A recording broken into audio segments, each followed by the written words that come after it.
Yonder Audiobooks presents Thumbelina by Hans Christian Andersen, narrated by Laura Beckett. There was once a woman who wished very much to have a little child, but she could not obtain her wish. At last she went to a fairy and said, "I should so very much like to have a little child. Can you tell me where I can find one?" "Oh, that can be easily managed," said the fairy. "Here is a barley corn of a different kind to those which grow in the farmer's fields, and which the chickens eat. Put it into a flower pot, and see what will happen." "Thank you," said the woman, and she gave the fairy 12 shillings, which was the price of the barley corn. Then she went home and planted it, and immediately there grew up a large, handsome flower, something like a tulip in appearance, but with its leaves tightly closed as if it were still a bud. "It is a beautiful flower," said the woman, and she kissed the red and golden-coloured leaves, and while she did so the flower opened, and she could see that it was a real tulip. Within the flower, upon the green velvet stamens, sat a very delicate and graceful little maiden. She was scarcely half as long as a thumb, and they gave her the name of Thumbelina, or Tiny, because she was so small. A walnut shell, elegantly polished, served her for a cradle.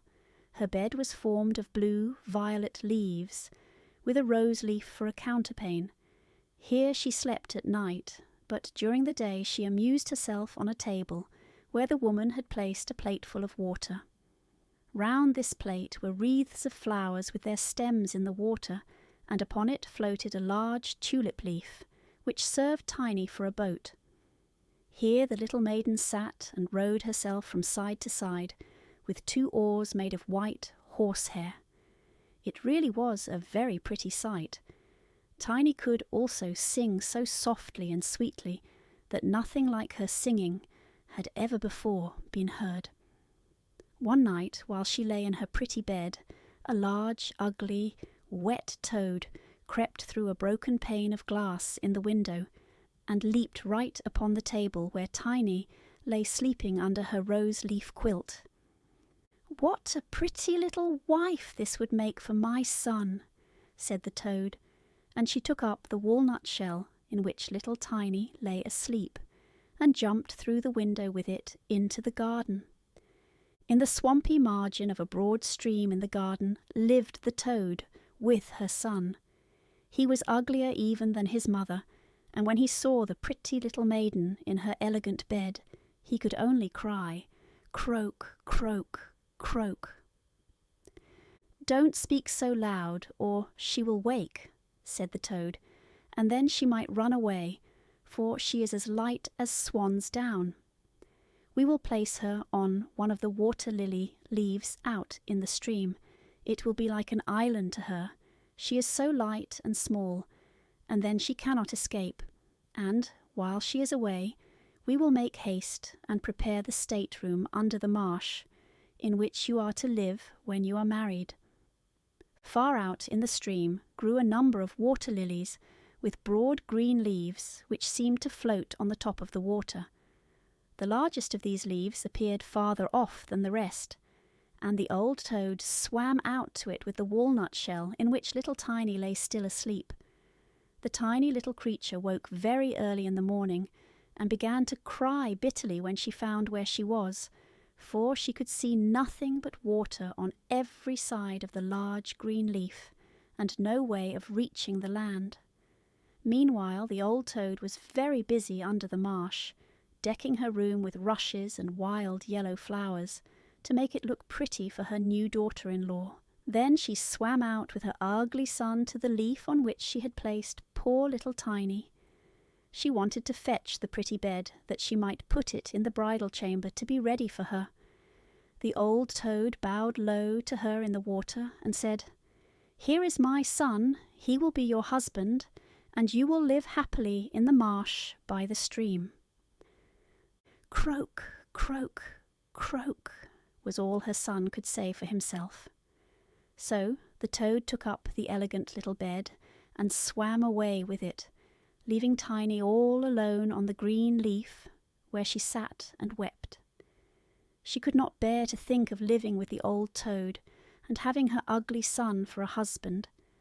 The little fishes, who swam about in the water beneath, had seen the toad, and heard what she said, so they lifted their heads above the water to look at the little maiden. As soon as they caught sight of her, they saw she was very pretty, and it made them very sorry to think that she must go and live with the ugly toads. No, it must never be. So they assembled together in the water, round the green stalk which held the leaf on which the little maiden stood, and gnawed it away at the root with their teeth. Then the leaf floated down the stream, carrying Tiny far away out of reach of land. Tiny sailed past many towns, and the little birds in the bushes saw her, and sang, "What a lovely little creature!" So the leaf swam away with her farther and farther, till it brought her to other lands. A graceful little white butterfly constantly fluttered round her, and at last alighted on the leaf. Tiny pleased him, and she was glad of it, for now the toad could not possibly reach her, and the country through which she sailed was beautiful, and the sun shone upon the water till it glittered like liquid gold. She took off her girdle and tied one end of it round the butterfly, and the other end of the ribbon she fastened to the leaf, which now glided on much faster than ever, taking little Tiny with it as she stood. Presently a large cockchafer flew by. The moment he caught sight of her, he seized her round her delicate waist with his claws, and flew with her into a tree. The green leaf floated away on the brook, and the butterfly flew with it, for he was fastened to it, and could not get away. Oh, how frightened little Tiny felt when the cockchafer flew with her to the tree! But especially was she sorry for the beautiful white butterfly which she had fastened to the leaf, for if he could not free himself he would die of hunger. But the cockchafer did not trouble himself at all about the matter. He seated himself by her side on a large green leaf, gave her some honey from the flowers to eat, and told her she was very pretty, though not in the least like a cockchafer. After a time all the cockchafers turned up their feelers and said, "She has only 2 legs. How ugly that looks." "She has no feelers," said another. "Her waist is quite slim. Pooh, she is like a human being." "Oh, she is ugly," said all the lady cockchafers, although Tiny was very pretty. Then the cockchafer who had run away with her believed all the others when they said she was ugly, and would have nothing more to say to her, and told her she might go where she liked. Then he flew down with her from the tree, and placed her on a daisy, and she wept at the thought that she was so ugly that even the cockchafers would have nothing to say to her. And all the while she was really the loveliest creature that one could imagine, and as tender and delicate as a beautiful rose leaf. During the whole summer poor little Tiny lived quite alone in the wide forest. She wove herself a bed with blades of grass, and hung it up under a broad leaf to protect herself from the rain. She sucked the honey from the flowers for food, and drank the dew from their leaves every morning. So passed away the summer and the autumn, and then came the winter, the long, cold winter. All the birds who had sung to her so sweetly were flown away, and the trees and the flowers had withered. The large clover leaf, under the shelter of which she had lived, was now rolled together and shriveled up. Nothing remained but a yellow, withered stalk. She felt dreadfully cold, for her clothes were torn, and she was herself so frail and delicate that poor little Tiny was nearly frozen to death.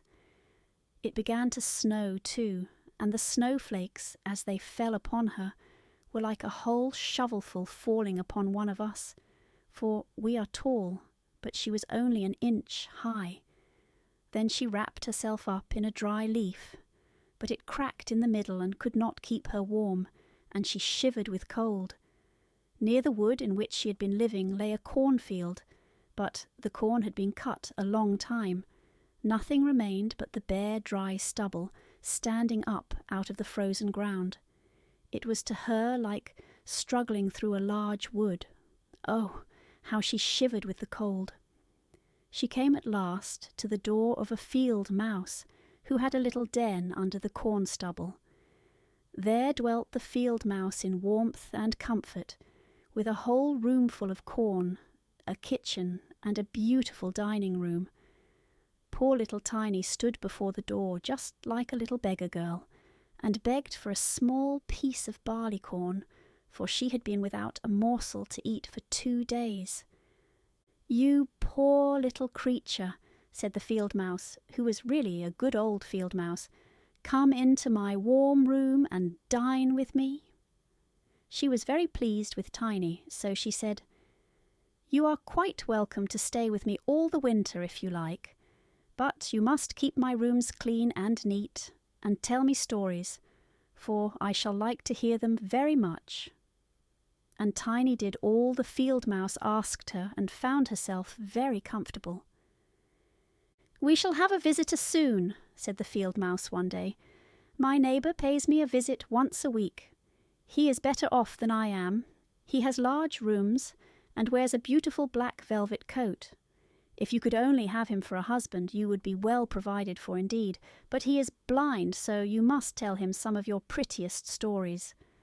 But Tiny did not feel at all interested about this neighbour, for he was a mole. However, he came and paid his visit, dressed in his black velvet coat. "He is very rich and learned, and his house is 20 times larger than mine," said the field mouse.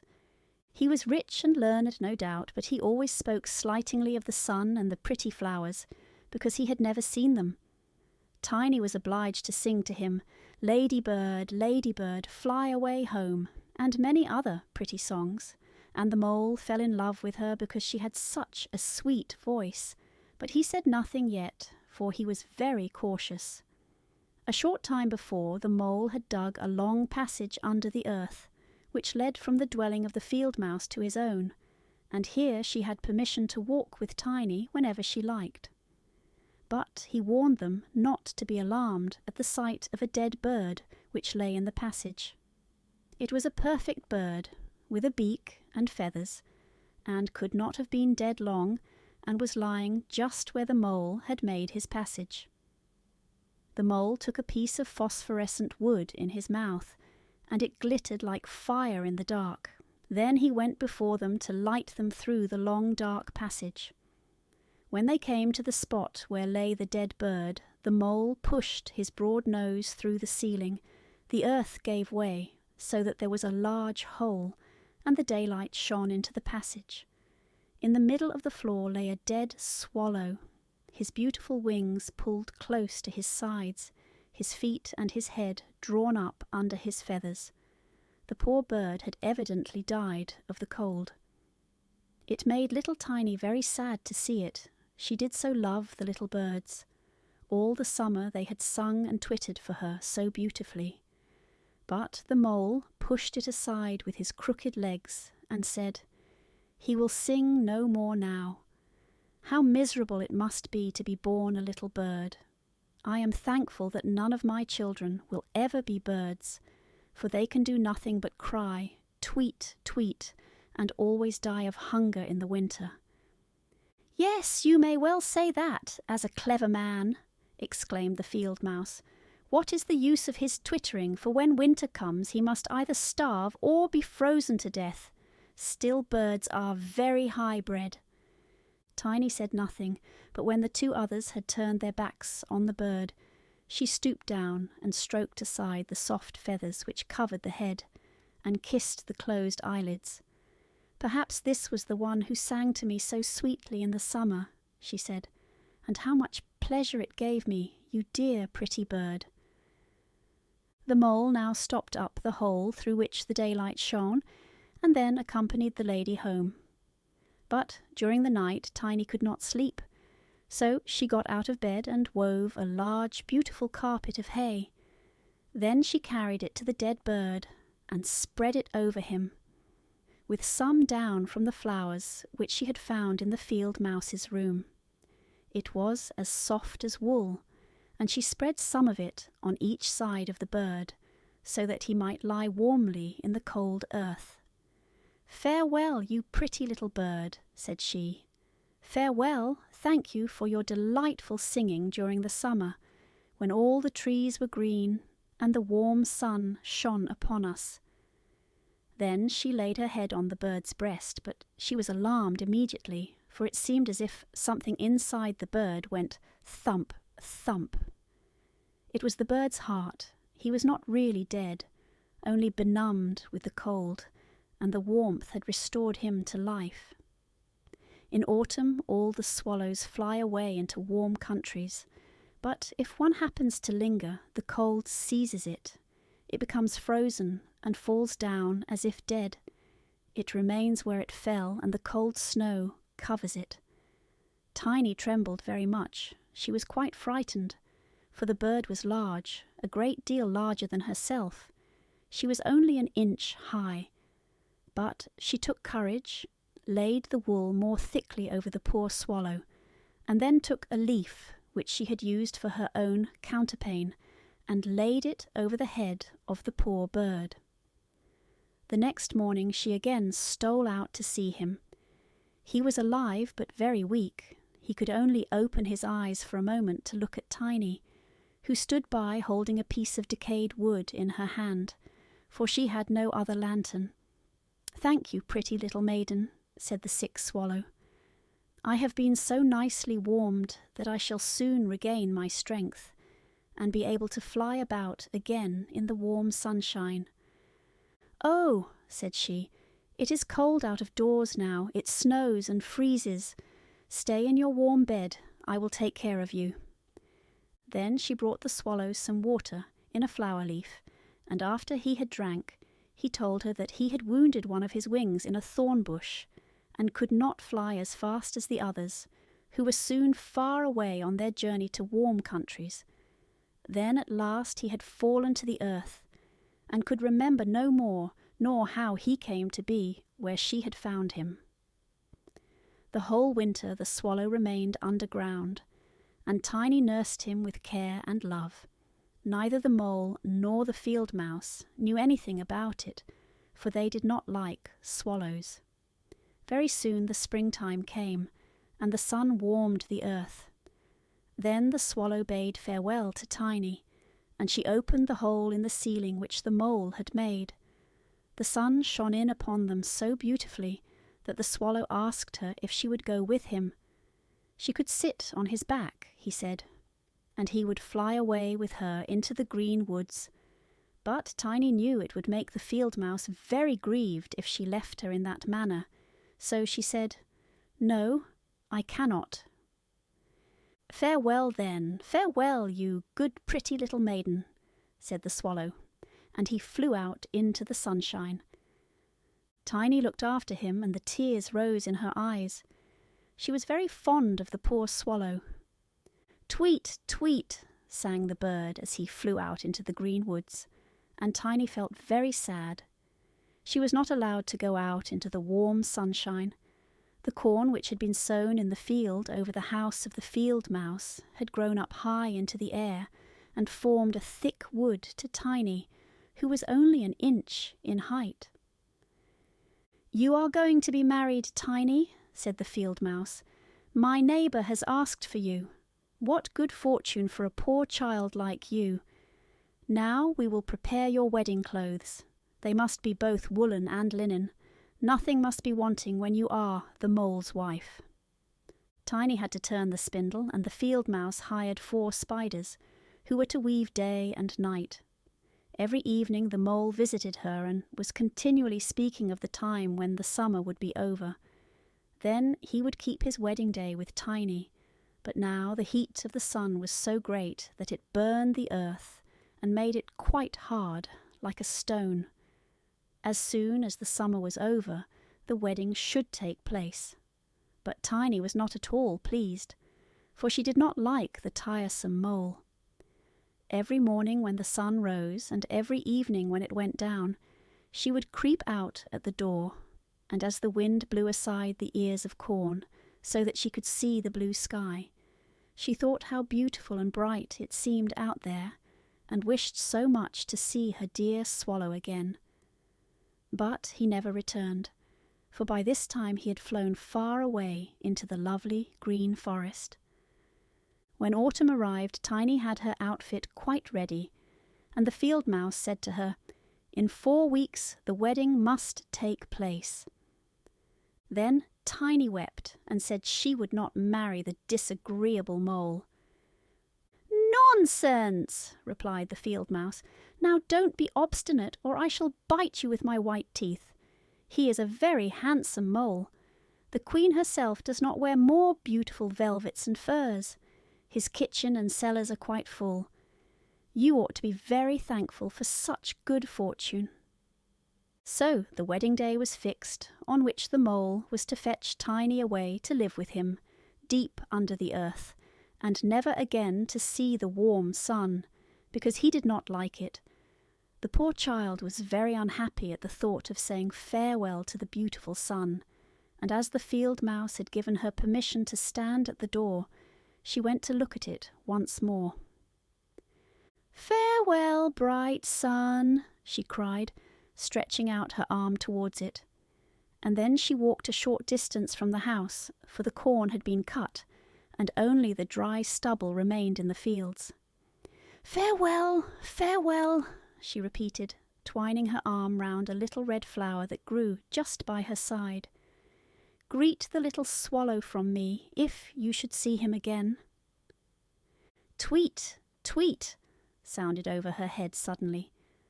She looked up, and there was the swallow himself, flying close by. As soon as he spied Tiny, he was delighted, and then she told him how unwilling she felt to marry the ugly mole, and to live always beneath the earth, and never to see the bright sun any more. And as she told him, she wept. "Cold winter is coming," said the swallow, "and I am going to fly away into warmer countries. Will you go with me? You can sit on my back and fasten yourself on with your sash. Then we can fly away from the ugly mole and his gloomy rooms, far away over the mountains, into warmer countries where the sun shines more brightly than here, where it is always summer and the flowers bloom in greater beauty. Fly now with me, dear little Tiny. You saved my life when I lay frozen in that dark passage." "Yes, I will go with you," said Tiny, and she seated herself on the bird's back, with her feet on his outstretched wings, and tied her girdle to one of his strongest feathers. Then the swallow rose in the air, and flew over forest and over sea, high above the highest mountains, covered with eternal snow. Tiny would have been frozen in the cold air, but she crept under the bird's warm feathers, keeping her little head uncovered, so that she might admire the beautiful lands over which they passed. At length they reached the warm countries, where the sun shines brightly and the sky seems so much higher above the earth. Here, on the hedges and by the wayside, grew purple, green, and white grapes. Lemons and oranges hung from trees in the woods, and the air was fragrant with myrtles and orange blossoms. Beautiful children ran along the country lanes, playing with large gay butterflies. And as the swallow flew farther and farther, every place appeared still more lovely. At last they came to a blue lake, and by the side of it, shaded by trees of the deepest green, stood a palace of dazzling white marble, built in the olden times. Vines clustered round its lofty pillars, and at the top were many swallows' nests, and one of these was the home of the swallow who carried Tiny. "This is my house," said the swallow, "but it would not do for you to live there. You would not be comfortable. You must choose for yourself one of those lovely flowers, and I will put you down upon it, and then you shall have everything that you can wish to make you happy." "That will be delightful," she said, and clapped her little hands for joy. A large marble pillar lay on the ground, which, in falling, had been broken into 3 pieces. Between these pieces grew the most beautiful large white flowers. So the swallow flew down with Tiny and placed her on one of the broad leaves. But how surprised she was to see in the middle of the flower a tiny little man, as white and transparent as if he had been made of crystal. He had a gold crown on his head and delicate wings at his shoulders, and was not much larger than Tiny herself. He was the angel of the flower, for a tiny man and a tiny woman dwell in every flower, and this was the king of them all. "Oh, how beautiful he is!" whispered Tiny to the swallow. The little prince was at first quite frightened at the bird, who was like a giant compared to such a delicate little creature as himself. But when he saw Tiny, he was delighted and thought her the prettiest little maiden he had ever seen. He took the gold crown from his head and placed it on hers, and asked her name, and if she would be his wife and queen over all the flowers. This certainly was a very different sort of husband to the son of a toad, or the mole, with my black velvet and fur. So she said, "Yes," to the handsome prince. Then all the flowers opened, and out of each came a little lady or a tiny lord, all so pretty it was quite a pleasure to look at them. Each of them brought Tiny a present, but the best gift was a pair of beautiful wings, which had belonged to a large white fly, and they fastened them to Tiny's shoulders, so that she might fly from flower to flower. Then there was much rejoicing, and the little swallow who sat above them in his nest was asked to sing a wedding song, which he did as well as he could. But in his heart he felt sad, for he was very fond of Tiny, and would have liked never to part from her again. "You must not be called Tiny any more," said the spirit of the flowers to her. "It is an ugly name, and you are so very pretty. We will call you Maya."